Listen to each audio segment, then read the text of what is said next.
Good day, South Africa. Goeiedag, South Africa. Dit is South Africa. Episode 6 of Survivor just aired, and wow, more drama, more action, jam-packed stuff, lot to discuss. Joining me is Hannes. Hannes, how are you? Good evening, Lem. I'm very well, as always. Shall we get right into it? It was quite an episode, I must say. Yeah, no, a lot to discuss. I think let's just take it step by step, blow by blow, begin at the beginning. That challenge, you said you and I tried reenacting that challenge with a book here. I think we lasted about 2 minutes and we said it's not going to happen. Those guys lasted more than an hour.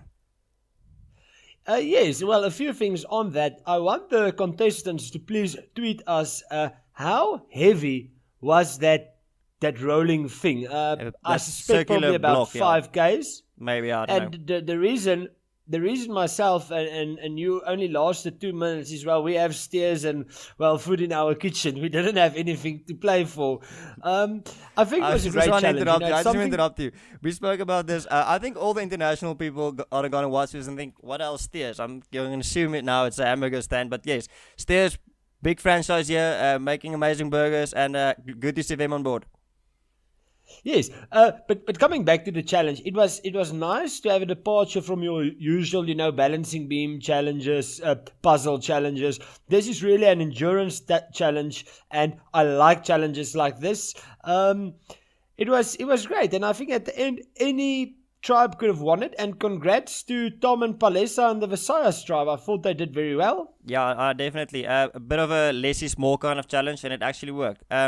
Speaking of this challenge, you say congratulations to Tom. We see Tom in the heat of action there when he almost looked for a moment there like he was going for the jugular with Martinez, but then just going for the polite handshake. Yeah, that's usually what you do many times with someone you do not like, except other ways around. You go for the polite handshake and then comes the liberty. But Tom is really a nice guy, and I know you like him a lot. I also like him a lot. One thing I want to say about the SurvivorSA tribe before we move on is the following. Sometimes setbacks are good. Once... they moved forward since their last tribal council. Now they've won a challenge. The spirits is high. I really, really think they're in a strong position now. Yeah, it's almost like I think you have to take a step back to get perspective, and then you can take 2 steps forward. And they had that whole BYOB event. When I was growing up, BYOB was bring your own beer. Now I hear it's build your own burger. Let's just stay with Tom and Shanae for the SurvivorSA tribe once more. We see, like you said, him and Palesa now looks like they've left their differences behind them, and Shanae not so happy with him at the moment. Yes, so they had a good alliance, but I think it ran its course, and Shanae is a very smart player, a very intelligent player, and I think she realizes now that it is time to move on, time to move forward, so to speak. I'm sure you have something to add on that. Yeah, I think Tom and Shanae, it's like that relationship you have during the end of your first year with a girl. You're having fun, she's having fun, you got a good thing going, but it's not going to last, sometime one or the other is going to leave you. You're not going to be broken about it too much. And I think they're in exactly the same situation. They had a good thing going, they know it's not going to last, and now it's just about, who's going to go out first. And yeah, it looks like Shanae's actually the one that's going to pull the plug first on this relationship that they have. And I think a good move for the part of the game where we're at. I think it's a smart move by Shanae. Shall we move on to the tribal council then? No.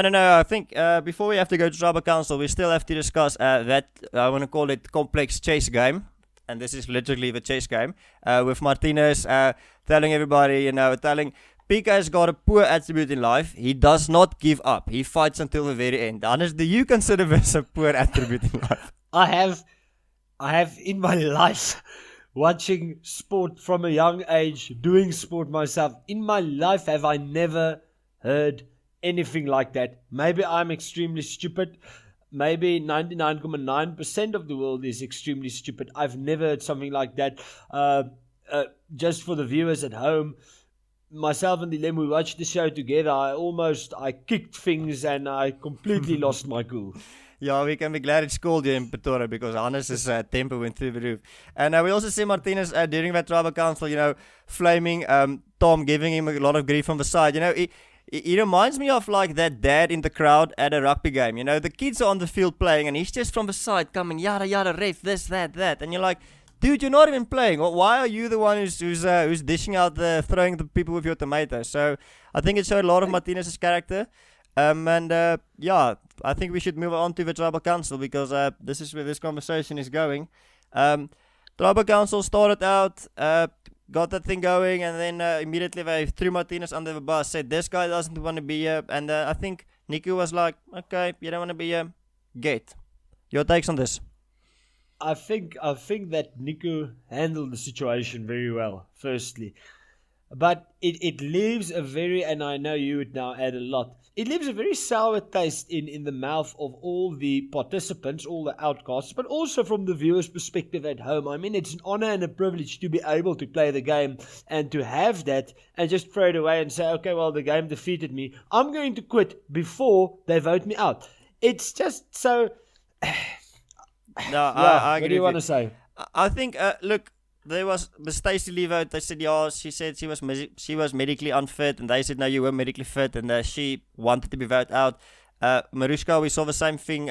She said it's not in the game that much. I think that was a bit of a less. But now for the third time, we've had a person saying, listen, and this is a straight up quit. The guy said, I don't want to be here. I want to go out. So we've had now 3 people in similar situations. That's, what's it, 1 over 6, 16.66%. 16.6, yes. Yeah, that's 17% of the cast now saying, listen, I don't really want to be here. And I've just, you can open up Twitter and just go #SurvivorSA Africa. That's all you see. It's like this long list, long list of people going, I wanted to be on the show. I would have played. I wouldn't have quit. And I think, Tevin says it correctly. He says you get out of one of 2 ways. The medics drag you out, you get voted out. That's the 2 ways. And I think, a lot of people did a lot of preparation in casting, making those tapes, and then this year's was one guy who actually had it. He had a chance, and he said, you know what, yeah. And looking at, even if we now go back to our cast assessment, we did say that Martinez has the potential to make it far in the game. Now, I don't think he would have made it much further, but he was there, I'm very disappointed. And like I say, it leaves a bad taste in your mouth. It's like, let's say a big rugby game, you play the World Cup final and it's a draw. It's like kissing your sister, not the same thing. Nobody's really satisfied. The one thing I am truly disappointed about was they had a lot of banter going forth, they're going to misspell his name. I would really have loved to see those spellings. I saw on Twitter, Tevin was going like he would have spelled it this way, and I think we would have some creative players on the word Martinez. Yeah, so I'm disappointed for that. But one thing I'm not disappointed about, he quit the game, they kicked him out early, and you had the thing like, shame, Annalisa, Josie, you guys, what a rough end to your journey. And then the production just pulled a U-turn on us, and now they're actually in the game with a massive change of that decisions. Exactly, Lem. Can I interject? So much to discuss, really. We've said it before and we're going to say it again. Survivor, the game, keeps you humble. You're never quite at the top. And last week we said that PK and Tevin shouldn't get ahead of yourselves. And you're never quite at the bottom. I think Josie was at the bottom. She was expected to go out, so to speak. And now she's back in the top, so to speak. New alliances. A new tribe. I want to ask you about Josie. When she had that decision, she could take somebody, Roper into the new tribe, and she actually said, hey, Tony, come with me, I want you on this side. What's your take on that move? Genius, a great move strategically. The reason I say so is the following. Tony, we know, is a very strong player. We've seen it before. She's strategically a very good player. But what makes Josie's move even more significant is the fact that Werner and Tony had a very, very strong alliance, and she broke up that alliance, at least for the time being. And that was a masterstroke. Tony and Werner's alliance is the inverse of the Tom Shanae one, where it's at the end of your first year, where's it going to go? They've got, this thing's working out, we might get engaged soon, they had that kind of relationship. So great move there to break that up.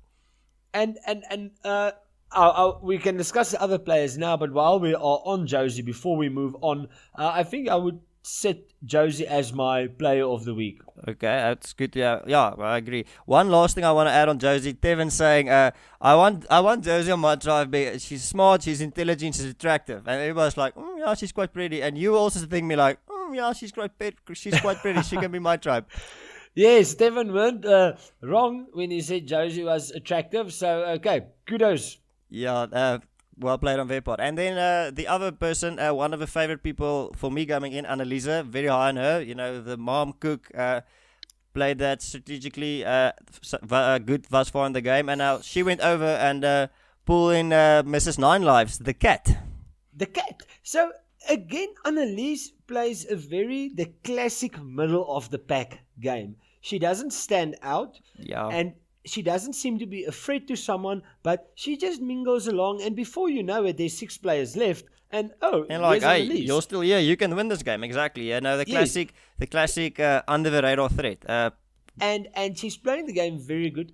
I feel for Katinka in the sense that I think Katinka, Tevin, PK, you know, the former Mindanao tribe started to build up a nice bond. Now Katinka is again, you know, in a new tribe, and I'm scared for her. She mustn't become a floater or a dead weight in the game. Moving around, it makes it very difficult. Annalise and also I think, sorry, just to your point, I think somebody now. like Tony, she looks like somebody, she's got some suave, you know, she can quickly, you know, get these new people, get in the mix. I don't know if Katrinka, I mean, at day 3, she said she doesn't have an alliance. I'm scared for her.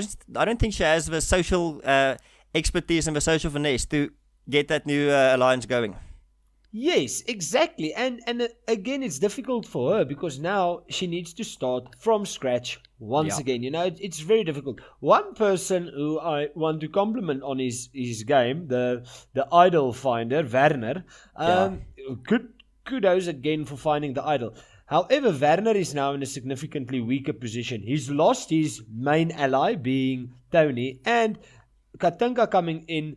You don't know where you stand with her because they never really had an alliance, and now Annalise again coming in. So Werner and also to add insult to injury, he's also got the new idol that he's found. But instead of having it on the down low and under wraps, there's actually now somebody who can take the megaphone, John, and say, "This guy's got an idol," and that's extremely detrimental to your game.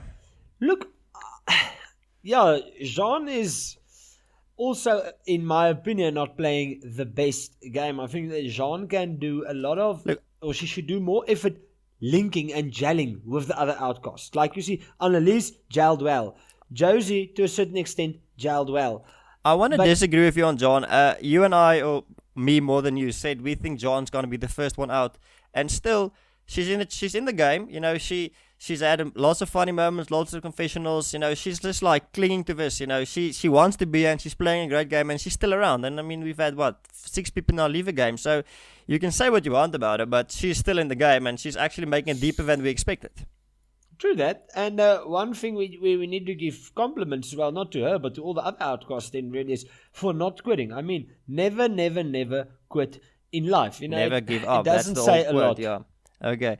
Then one last final thing. I've got one. I don't want to call it the player of the week, but I want to call it the supporting actor who's actually making this show work, or making this movie a success, and that is the production. Now, we've spoken again and again and again. I don't want to hammer on the same thing, but I think, beforehand they had this scenario, okay, listen, we're going to go to tribal council, make the 2 tribes vote 1 person out. I don't know if they had some kind of plan with that. Then they had a quitter, and instead of saying, oh, okay, we're going to vote out 3 people, and, you know, you woke up with 13 people, you're left with 10, they said, listen, we need to make a U-turn very quickly. And I think LaRue and all those guys, I think they did a great job. You know, you have a quitter, so you got to go out for the episode, and now you say, well, shit, we need to do something else. And I think the way they've handled this whole situation with the 2 tribes after quit, excellent on their plan B, and really kudos to them. It's a game changer. I see it like this. Say you go to a bar and you want to. I just want to say it's interesting that almost every single analogy or comparison or reference we use always starts with either I was in a bar or yeah, at university we do it this way. Well, I'm just gonna roll with it. So you go to a bar and you want to order 2 brandies and you want to have a good long evening, but you don't want the waiter coming to your table every 20 minutes. What is the game-changing idea? Just buy a bottle and put the bottle on the table. And this is basically what the producer's done. And like I say, the term is a game changer. When we did that the first time, we revolutionized it. It was a game changer. So again, compliments to the producers. I'm struggling to follow your analogy, but I think the analogy is not the bottle. It's the game-changing move we made, and you're saying that their moves are now game-changing. Am I It's a understanding it game correctly? changer. That's what I'm saying. Yes. Okay, let's end on that note, on that high game-changing bottle of vodka note. Guys, thanks so much for listening. Hannes, if people want to find you on social media, where can they get hold of you? My Twitter handle is at JHLerm, spelled Lerm. The contestants, please do tweet us about how heavy the, I don't know, cement slab was in the middle. That wasn't which they were cement, that holding. was wood, Hannes. You obviously did not study engineering. That's a wooden Wood. circular Of course. disc. Yes. Of course I didn't. But tweet us and please give us your comments and questions so we can address them later on. Yeah, I agree with Hannes. Please let us know. If you want to hit me up, you can get me at D_Lem, or if you're English, at die_Lem. Thanks so much, guys. Thanks for listening. And yeah, we'll see you next week. Same place, same time. Take care. Bye-bye.